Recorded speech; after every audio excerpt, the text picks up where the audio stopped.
welcome back to the Gems of Public Safety podcast. I'm your host, Detective Jay Lacayo, and White Plains Public Safety wanted to shed some light on, Women's History Month. So we have 3 lovely women from the Police Department of White Plains.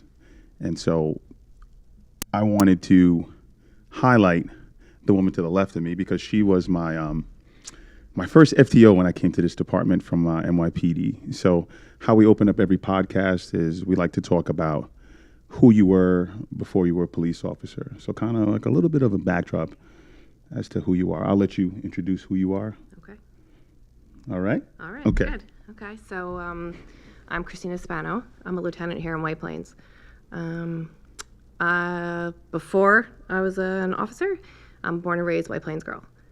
Through and through. I like that. Yep, all the way from birth to still living here now. Born and raised in White Plains, attended White Plains schools all the way through. Went to college. Where'd you go to college? Local. I went to WCC for my first 2, and then I went to Mercy and got my bachelor's. Awesome. Where'd you get your bachelor's in? In criminal justice. Oh, all right. Yeah. No. Yeah. Goes hand in hand. Yeah. Got hired young. I was 22, so just right out of college. Okay. Before that, I worked for the county as a park ranger. Oh, okay. Cool. Yeah, Cool. Yeah, you worked at Saxon's, right? Saxon's, yep. Yeah. And before that, I actually worked with kids at a preschool in White Plains for a couple of years. Awesome. Yeah. What made you want to take the police exam? If you don't mind me asking. Yeah, in high school, I took a criminal justice class and a forensics class, and at the time, we had a female, I think she was a lieutenant at the time, who ended up becoming our chief, Fitzsimmons. Oh, okay. She came to our class and did a presentation, and that was it. that was it. Yeah, I was impressed and interested. The classes piqued my interest. I loved them, and then decided that was it. All right. Yeah, originally thought I wanted to be a teacher. And you just went with the law enforcement instead. Yeah. Do you still have that knack to teach or no? Yeah, so a big portion of my career still is in training. So it still goes with it. Awesome. Yeah. So thank you for shedding some light on that. I'm going to spin it over to this lovely young officer at the end of the table here. A woman of many talents, but I'm going to let her kind of dive into it. So explain to the people exactly who you are and what you did before you were a police officer in the city of White Plains. Yes, my name is Laura Dalava. I am an officer, the White Plains Police. I was born and raised in Brazil. All right. Came here when I was 16. I worked in Brazil. I worked with computers. I have a background in computers. And awesome. Yep. When I got here, I worked in restaurants, and then still did computers, but for restaurants. Okay. And then became an officer in 23. All right. So you're like new to it, huh? Kinda, yeah. Just a little bit. A little bit. Yep. Now let me ask a question, and it's kind of off script, but how was the transition coming here at 16? Having to learn a new language, or did you know English prior to? I knew you a speak little bit. English perfectly. I knew a little bit, but I took ESL classes when I came here. So I took 6 months of ESL. It's English second language. And yeah, I learned pretty quick. Watch a lot of movies, read a lot of books. Watch a lot of movies, huh? Mm-hmm. Okay. Yeah.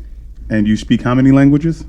I speak fluently 3 languages. I speak English, Portuguese, Spanish. I understand a little bit of Greek. I took German in high school, so I understand a little bit of that. Wow. But fluently 3. Okay. Like I said, a woman of many talents. And I'm going to spin it over to the woman to the right of me. She's a good friend of mine. I had to pretty much beg and plead for her to come on this podcast. But I want you to introduce yourself to the people and let them know who you were before you were a police officer. Sure. So my name is Lauren Riley. I'm a police officer in the Domestic Violence Detective Division here in White Plains. Before that, I was in sales for a good portion of like 18 years. I did high-end jewelry, I did retail clothing and handbags and all that good stuff. Yeah. So is this something that you always wanted to do, or? Yeah, so I grew up actually living next to a police station. So I would eat dinner every night and look out the window and see, the police cars coming and going from headquarters, and I was always just intrigued by that. So it was definitely a calling from a young age. All right. Yeah. So dreams do come true, people. So I'm going to spin it over to our next question. All right. So what does a day off look like for you? And are you like unplugging, or are you still like half on duty? What helps you feel normal again? So I try to unplug as much as I can. I like to do Pilates. I go to the gym, go for a walk. Like to hang out with friends. Just run errands. Just typical.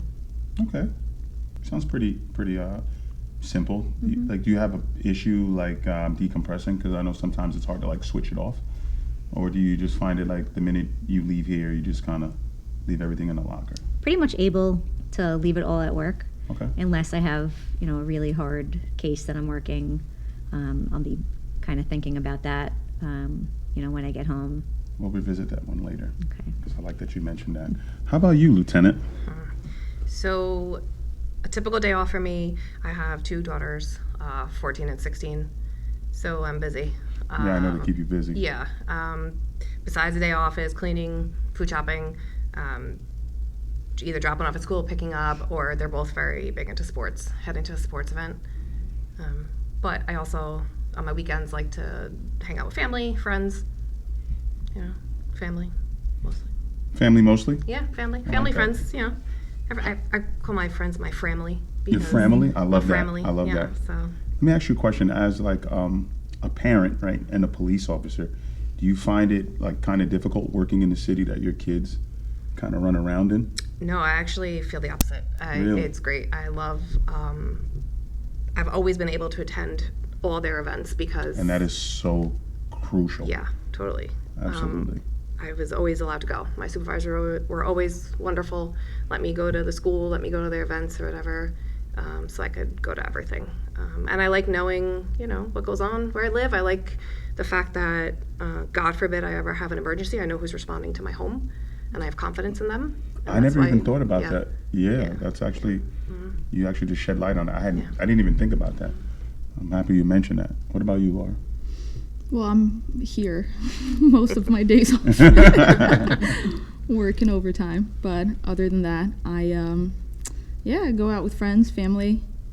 Love cars. So. I was going to say, as I know you love cars. Yes. How'd you get into cars? That's what I wanted to ask you. My grandpa. Your grandpa? Yes, I was raised by my grandparents. And he had a big love affair with his car. And let me ask you a question. This is a little off script, right? If you can have any car in the world, right? What is your like dream car? Are we talking about old school or newer cars? Old school, new school, whatever. Like, what is at the top of your list? The top of my list, I'd say a 240Z, a Datsun 240Z. Wow. Yeah, that is... You know your cars. I like that. That's pretty awesome. A newer car, I don't know. I love the car that I have right now. So, yeah. Okay. Well, I appreciate you sharing that with us. Yeah.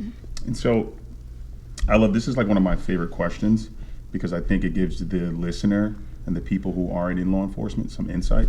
So, what's something about this profession people would understand differently if they could ride along with you for one shift? So I'm going to start with you and then we'll just pan back. I think people think that we're robots and we're just like them. Everything that they go through, we go through. We're just wearing a uniform, but we know what they go through because we go through it too in our personal lives. We're just like them. I don't think a lot of people think that because, like you said, I think they think that we're robots. Like I remember one time I was somewhere and I was like listening to what came on it was like Creed or something came on and I was like singing the Creed and they're like, "You like this music?" I'm like, "Yeah, I like all music." Like, "Oh, I thought cops didn't listen to stuff like this." I'm like, "What?" Yeah. Even before I became a cop, I had that perception of cops. I'm like, wow, they're up there. They're amazing. They're robots. They know exactly what to do. But we're, after becoming a cop, you start to realize that you're really the same. You have a little more knowledge of the law, but you're pretty much trying to solve everyday problems. Well said. Well said. What about you?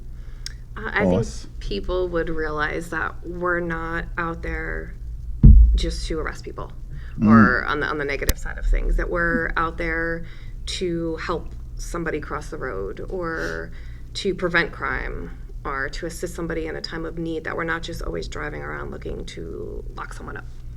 Yeah, I think that is a common misconception as Yeah. well. Let me ask you a question, because you're a parent, you're a mom. Did your mindset shift a bit when you became a mother, or has it been kind of consistently the same? I think I've been consistently the same. I'm a tad overly empathetic in general. Okay. So I think I've been the same. I mean, maybe I've been, like she said, a little more understanding when dealing with like going on calls involving kids and like parents and issues and stuff. Like Yeah. more relatable at that point, just because I have my own experience. But otherwise, I think I've been the same. Yeah, because I know a lot of people say that their mindset shifted a bit when they became parents. Because I know, like, when you take this job, it doesn't come with a handbook. Like, they don't tell you, like, when you become a parent, this is going to happen. Yeah. You're going to start to see the world differently. Well, And naturally we see. nurturing. So Oh, okay. Because I feel like most people don't understand what we see on a daily basis. Like, I remember being a child and me asking to go to like sleepovers, and my mom would be like, absolutely not, I don't know that person. Yeah. My mom would be like, if I know them, yeah, but if I don't know them, no. And I never understood why. And then being in this line of work, you kind of understand why. So that's why I asked that question. Yeah. So thank you for that. Appreciate that. You? What was the question again? What is something you think people would like view differently if they were able to ride around with you on a daily basis? I think just the call volume that we have here in White Plains. So on patrol, you're responding to, burglar alarms, fire alarms, noise complaints, and then you're also responding to domestic incidents where, you don't know what you're walking into necessarily. And I feel like in, a civilian's lifetime, the amount of tragic events that they see in a lifetime is very minimal compared to what we see on a daily basis. Absolutely. I agree We with can that see wholeheartedly. 5 tragic events, unfortunately, unfold in the matter of a week span. That is very true. I think the average police officer, experiences like 188 critical incidents in comparison to the normal civilians, like 5 to 6 throughout their life. So, you could have a bad week and, hit a number of 6 or 7, and then now you have to take that and times that by like 20 or 25 years, whatever the number is. It is rough, and I don't think people think White Plains is as busy as it is. It is, I've been here for a decent amount of time, and it is a lot busier than what it was when I came here from the city. And I think people overlook that. Thank you for that. Next question, right? So I love this question because it kind of shows the human side of the badge. So what does a day look like after you've had like a rough shift? Right? How do you kind of decompress, but not only decompress, if you have a rough day, do you take it home with you, or is there something that you do on the commute home to kind of relieve you of that, bad day or that bad call? I guess on my way home, I'll try to put on some kind of music that I like to listen to, or songs I like to listen to, which is typically like 90s. I like the 90s. Really? Yeah, a little bit of 90s. Who's your favorite 90s artist? I gotta ask this. I like TLC. TLC, all right. Yeah. I'm not mad at TLC. Yeah. Okay. And then when I get home, if my husband's still working, I'm usually cooking dinner, so that takes my mind off things. Okay. If I'm not cooking, then we'll go out with friends for dinner. All right. That gets my mind off things. I like And that. hopefully they don't ask me questions about work that day. Yeah, because then what do? We like deflect, right? I don't want to talk about it. All right. What about you, Lieutenant? Going home and talking to my kids about their day, getting to hear about their day makes me feel better. As you know, my husband is also He was one of my FTOs as well. Yeah. So he's recently retired. So up until about 2 months ago, our days were very similar. So we were both working, and we could go home and talk about it because we both knew about whatever went on. And even if he wasn't working, I didn't have to explain too much to him. So he understood everything I went through. What are the conversations like now that he's retired and you're the one going to work? Sometimes he's interested, and sometimes he doesn't. He's not. Like, he's just kind of done with it, I think. I can't wait to have a conversation with Yeah. retired Todd because I'm pretty sure he's got a lot to say. Yep. What about you, I like to drive home. It's great to decompress when you're driving. You know, you just sometimes I don't even put music on. You know when you have those really rough days that you just drive home in silence. Yeah. And then you just get home and you park and you just stay there for like 10 minutes. I do that a lot, actually. Just like, what was that? You know. Do you drive into music? Because now I don't do that anymore. I don't listen to music anymore when I'm driving. Really? Yeah, I lost. Is that something the taste like for it. new, or is that something that you've always done? It's something new. Yeah, I listen to a lot of podcasts. I listen to a lot of YouTube videos. Okay. I love those interrogation YouTube videos. Oh wow. Yeah, so I'm constantly listening to that when I get ready for work, when I'm in the car driving to work. So I rarely listen to music now. That's interesting. And you used to be like a music person. Yeah, I love music. I don't. Nothing changed. It's just, I don't know. It doesn't have the same effect Let me ask you a on me question. as This it is a did little before. bit off script, right? Because you say you got hired in 2023, right? Correct. And now you're in a specialized unit, Mm-hmm. right? Did you come in with a checklist, like, you know, my career is going to be, I'm going to do this first, and I'm going to do this, and eventually I'm going to end here? Yes, but that checklist is no longer the case. I mean, everything that I thought that I wanted to become before I became a cop has changed. My concept of policing has completely changed. Wow. Yeah. That's interesting. What about you, Lieutenant? Because when I came here, you were a police officer, and now you're a lieutenant. Yeah. Was that always part of the plan? Was that something No. that, no? Nope. I never imagined I would have been a supervisor. Throughout the years, I've had many, many different assignments. And I knew I always wanted to be a detective, and I did get there eventually. But that was really all I thought I wanted until time went on, and then I realized I had conquered those things, and now it was time for more. What was the switch? Like, was there a significant moment or something that happened that made you want to boss up? I think it was more just feeling like confident in my role, and I had accomplished the things I wanted to, and it was time for a challenge and something new, something different, a different assignment. Wow, I like that answer. Yeah. Yeah, because like I said, when I came here, you were just a Yeah, PO, yeah. and I've watched you move through the ranks, and it's very impressive.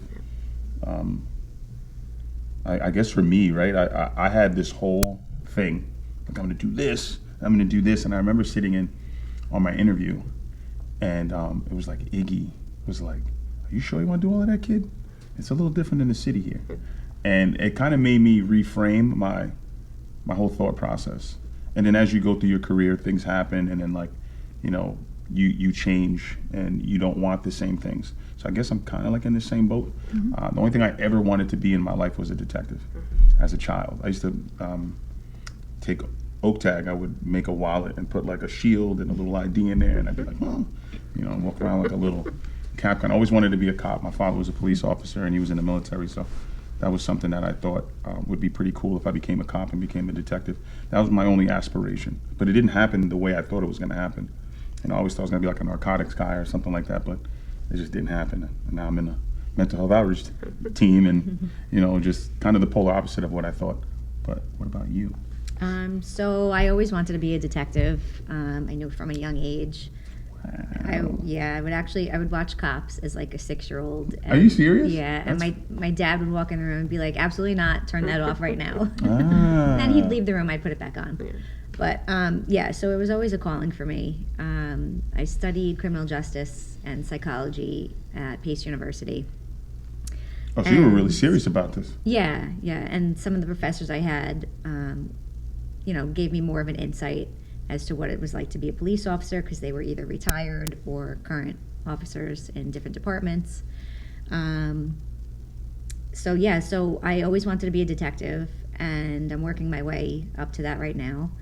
And once I got off patrol, I was still in patrol, I realized I wanted to be more on the domestic violence side of things. Okay. Because I was responding to a lot of domestic violence calls. I was comfortable handling the calls. I noticed that the victims were comfortable speaking with me, so I wanted to take that a little step further. And That's pretty interesting. Yeah. Did you know what kind of detective you wanted to be growing up? No. You just wanted to say detective. Yeah. And flash your badge. Yeah, Right? exactly. Okay, cool. That's actually pretty awesome that you kind of manifested where you were going to be in your career. Yeah. Now I got to go back to lieutenant, Oh boy. right? No, because I find you very interesting, so I have to ask these questions, right? What was your favorite role in all the roles that you've had here? Which one was like the one where you were like, yeah, I'm going to work till I get to do this? So that's tough. So I think I have two favorites, I would Okay. say. I think I was a detective for a long time doing the background investigations, and I think one of my favorite things about that position was getting to tell someone that they had the job. Oh, And making their day, and then meeting their family who thanked me, for helping them throughout the process. And it made me so happy to see these people go through the whole thing and make it and be happy and hopefully enjoy the career as much as I did. Wow. So I did that for like 10 years. So that was a big part of it. But then when I became a sergeant, I think a sergeant on patrol was one of my favorite things Really? as well. Yeah. Why? Why is Because I that? had been separated from patrol for so long, out of the responding to calls, being on the street, that when I went back, it felt like starting all over again, and it was not fun, Yeah. And then to be with the guys and the girls, and just going out there again in the community and being there, and now guiding these younger people that I was responsible for hiring and working with them. Oh, so so now I get it now. So it's layered now. Yeah. So like you hired these people, and now you get to see them actually in action. Yeah. Wow, I never even thought about that. I always thought like maybe you forget almost, but it's a decent sized department, right? And we spoke off camera, like you're pretty much responsible for about 85% Yeah. of the police officers that are here. So now that kind of resonates where you're saying you're out there and you're actually seeing these guys working and living out their dream. And I remember getting the call. I remember Andy Black was the one who called me. He said, "Hey, just to let you know, we want to hire you." And I was like, I remember exactly where I was. I was sitting in my living room, and I was like, thank God. I was like, I don't have to go back to work again. Thank you for that insight, because I never looked at it like that, so it kind of makes sense now. Now let me ask you a question, all right? Now, you said that your idea of policing changed, right? What was it prior and what is it now? Well, I didn't really have a role model of a police officer growing up. That's what I wanted to do. Okay. Because I thought it was the coolest thing in the world to wear that uniform, do badass things, I thought it was the coolest thing ever. So that's what I wanted to do. Yeah. When you become a cop, you realize that that's literally the smallest portion of policing, right? It's mostly paperwork. It's simple calls every day. It's noise complaints. It's loose dogs, aided calls, and alarms that don't turn out to anything. So it's mostly reports, right? So it changed in the sense that I thought maybe in the NYPD it was different, but White Plains is a very safe city. It is. And I think it's obviously due to the department being really, really good, but the people that live here are really good people too. So it's a lot different from the city. It's not as active as the city. So a lot of that cool stuff doesn't happen as often as most people that don't know anything about policing would think.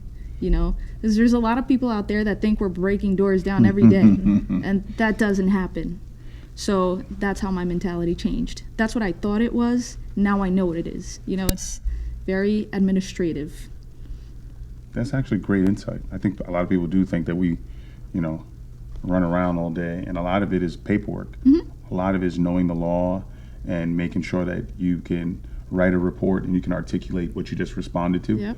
I don't think a lot of people think about that. Yeah, that's why when something happens, you'll see 30 of us going to the call because we're so excited. Yeah. Right? But sometimes it's just... Yeah, because when I was in the city, I was in a very busy precinct. And it was a lot of there was a lot more call volume. It was a lot more violent. That I will say. Like where I worked in the confines of the 4-6 precinct, so it was super busy. At the time of me being there, it was the most violent square mile in New York City at the time. So I was responding to like heinous crimes. And I remember just being like, and I figured this out early. I was like, I don't think I could do this for 20 years because this is wild. Yeah. Right. So I figured out like, hey, maybe I need to take some tests and get out of there because it just, to me, it wasn't sustainable. It was a lot going on. And I'm talking about everything from like violent crime to, I mean, you name it, it happened there. Yeah. And then you would get stuff that would bleed over from other precincts. So it was kind of a culture shock when I got here. I remember, and I always refer to this because this is like a dinner story. I was with Lieutenant Spano, and we're car 15, and we were on like North Street, and we stopped at the high school, and I'm like, this is like my first day like on the road, and she was like, all right, we're just gonna hang out for a little bit, and I'm sitting there, I'm like, I'm chomping at the bit, and I'm like, whoa, this is not the 4-6 anymore. And one of the things she told me was like, this is a lot different from the city. You're gonna have to learn how we do things here. It's a little bit different. You're gonna see the same people for the duration of your career. There's a lot of guys when I got here told me that. Like, you're gonna see the same people. Like, this is a community type of job. Mm-hmm. Like, your day one, you'll probably see that person the day you retire. And that's just how it is. So that was like the learning curve for me, trying to figure out how to navigate that, because I was coming from a place where I had to be proactive and produce numbers. Mm-hmm. Meanwhile, like here, they were more like, hey, get to know your community. I'll never forget too, like guys like, there's police officers here that I swear by, and Jeff Park was like one of those guys. I drove around with Jeff Park, and I remember everyone on that post knew who he was. That to me was the epitome of like community policing. Mm-hmm. He's like the cop that would walk into the store and have like the paper and get his coffee, and they're like, hey, Officer Park. Everybody knew him. And I was like, oh, okay, cool. This is how it's supposed to be. Yeah. So coming here, my idea of what a police officer was changed. I think the way that we do things here is like the right way, because I grew up with that mentality of, everybody should know the police officer that works their neighborhood.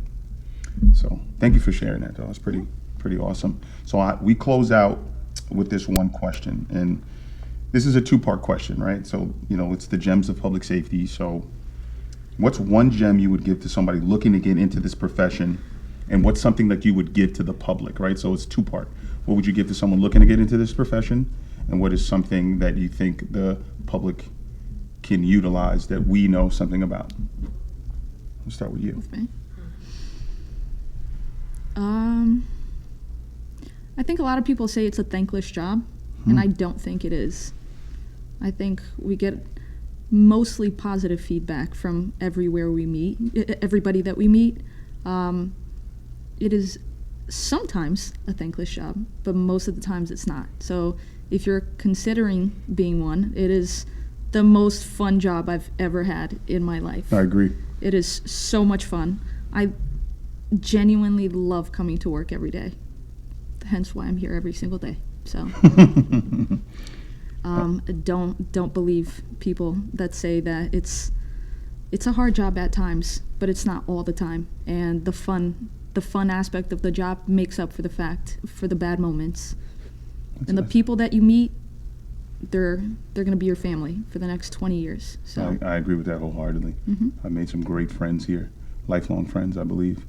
What's something you would give to the public? What's a gem that you would give to them? The best way that you can be better for the community is to work on yourself.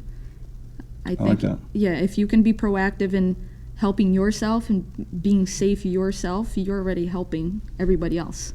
I like that. That's a good answer. Yeah. Lieutenant? So to kind of piggyback on what Laura said, I agree that this has been my favorite job I've ever had, to the point that I could have left 5 years ago and I'm still here. I still enjoy what I do. I still love coming to work, and I've enjoyed it. But if you're asking for advice on someone who's looking to enter this career, my advice from someone who was part of that hiring process is to keep pursuing your dream. Don't stop. Keep taking the exams, keep working on yourself, keep working out and doing your best to pass everything you can, and brush up on your skills, on your personal skills, and just keep pursuing that dream. Yep, hear that, people. Brush up on your personal skills. Yeah. That is crucial for this job. Anything for like the public, like something that you would give to the public as far as like the community, things that they can do within the community to potentially either be safer or just be more aware? I So guess? something that I'm trying to teach my daughters is trust your gut and your instincts. If something doesn't feel right, it's not right. And you need to either leave the situation or be more aware of your surroundings and just trust your instincts. I like that. Great answer. More. As a female, I would say entering the police academy can feel like it's going to be a challenging experience. So for me, what I did was I hired a personal trainer years before, like pretty much when I took the test. I hired a personal trainer. I was in the gym like 4 times a week, lifting heavy weights, flipping tires, doing all that crazy stuff. Because I figured in the academy we were going to be doing crazy stuff like that, which for some parts we did. But so just get your body physically prepared for what's ahead of you. Take care of yourself. And also, I would say, learn how to talk to people, because a lot of our job is talking to people. You're going to see someone on their worst day. Learn how to dial it down a little bit, bring them back to reality and just be that comforting person for them. Be empathetic, learn how to be empathetic. It's not all about the uniform all the time. You're still a human being behind that uniform. That's So a I think great that's answer. important. What about something like, just for like the public, as far as like, I mean, I know you work in the domestic violence unit, so maybe it's like a tip that you can give. So I would say The a lot masses. of domestic violence incidents, I think, go unreported because the victims are afraid to speak up. So, and a lot of the calls come through by either a neighbor or someone just walking by, and that's very helpful. So if you're one of those neighbors that is hearing your neighbors fighting and you hear somebody crying and things being thrown, give us a call. Don't be afraid. Even call 911 or, even the non-emergency number. But you might be saving someone's life by doing that. Absolutely. Great answers. And that is the end of our podcast. But before we go, I would like to thank Commissioner Wade Hardy for coming up with the concept for the Gems of Public Safety podcast. I think this is a great way for the community to learn who polices their city, who's responding to your home. I think it's important that we build that bridge between community and what we do on a daily basis. So for us here at White Plains Public Safety, we just want to say thank you. I want to thank all of you lovely ladies for joining me on this podcast. Thank you so much. I know this wasn't easy, and we'll see you next episode. See you later.